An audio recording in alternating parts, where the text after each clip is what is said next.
கோயிலில் இருக்கும் திருவுருவச் சிலைக்கு பால், தயிர், மஞ்சள், இளநீர் போன்ற பொருட்களால் அபிஷேகம் செய்யப்படும்.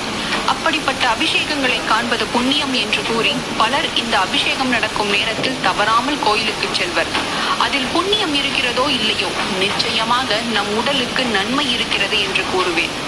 ஒரே கல்லில் 2 மாங்காய் அல்ல, 3 மாங்காய், அதாவது 3 பலன்கள் என்பதுதான் இந்த அபிஷேகம் செய்வதில் இருக்கும் பின்னணி. எப்படி என்கிறீர்களா? சொல்கிறேன். நம் கோயில்கள் எல்லாம் பல 100 ஆண்டுகள் பழமை வாய்ந்தவை. அதே போலத்தான் அதில் வீற்றிருக்கும் திருவுருவச் சிலைகளும். பெரும்பாலும் கருங்கல்லிலோ, பஞ்சலோகத்திலோ, மரத்திலோ தான் இச்சிலைகள் செய்யப்பட்டிருக்கும்.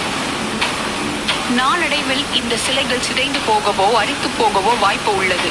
இத்தகைய சேதங்களை கட்டுப்படுத்தி அந்த சிலைகளை பராமரிக்கவே அபிஷேகம் செய்யப்படுகிறது. அதற்காக பயன்படுத்தப்படும் ஒவ்வொரு பொருட்களின் பின்னணியிலும் ஒவ்வொரு காரணங்கள் இருக்கின்றன.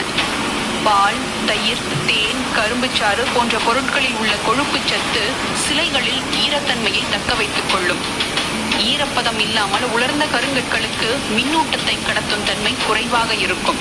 இந்த அபிஷேக பொருட்கள் ஈரத்தன்மையை தக்க வைத்து கருவறையில் மின்னூட்டம் தடையின்றி நடக்க உதவும். இளநீர், சந்தனம் போன்றவை அதிக வெப்பத்தினால் சிலைகளில் ஏற்படும் வெடிப்பை வராமல் தடுக்கும். அதை குளிர்விக்கவும் உதவும்.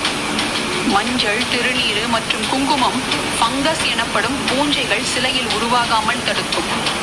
இதையெல்லாம் பார்க்கும் பொழுது இந்த பொருட்களைத்தான் அபிஷேகத்திற்கு பயன்படுத்த வேண்டும், அப்போதுதான் சிலைகள் பழுதடையாமல் இருக்கும் என முடிவு செய்ய ட்ரையல் அண்ட் எரர் முறையில் ஒரு பெரும் ஆராய்ச்சியையே நிகழ்த்தித்தான் நம் முன்னோர்கள் இதை வரையறுத்துள்ளனர் என்பது தெரிய வருகிறது. சரி, ஒரு சிலையை பராமரிக்க இத்தனை பொருட்களை வீணடிக்க வேண்டுமா என்று நீங்கள் கேட்கலாம். இன்றைய சூழலில் பல கோயில்களில் இந்த அபிஷேகம் செய்த நீர் பயனற்று போவது அதன் பலனை அறியாமல் போனதால் தான். ஆனால் அக்காலத்தில் இந்த அபிஷேக நீரின் ஒரு துளி கூட வீணாக்கப்படவில்லை.